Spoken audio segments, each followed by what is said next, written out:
day, sir. My name is Marie Cardenas. I'm from the SBA student. I choose fairness. Napili ko ang fairness dahil alam naman natin na hindi pantay-pantay ang mga tao. May mayaman, may mahirap.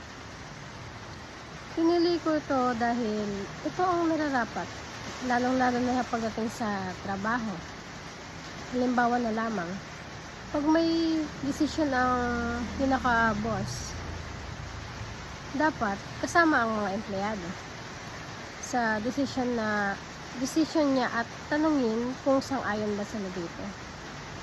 At kailangan pinapakinggan din ng boss ang mga suggestion ng mga empleyado at respetuhin ito upang maging maayos ang bawat isa.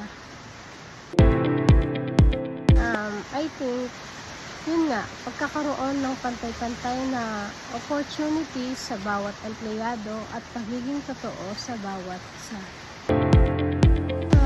Siguro yung pagtatrabaho sa fast food, dahil meron silang pagkapantay-pantay in terms of benefits and fair of wages. At sa pagtrato ng maayos pantay-pantay sa bawat empleyado. Yes, dahil as a BSPA student, napag-aaralan ko kung paano at dapat gawin pag ako na ang nagkaroon ng business at kung paano ko mailalagay ang salitang fairness.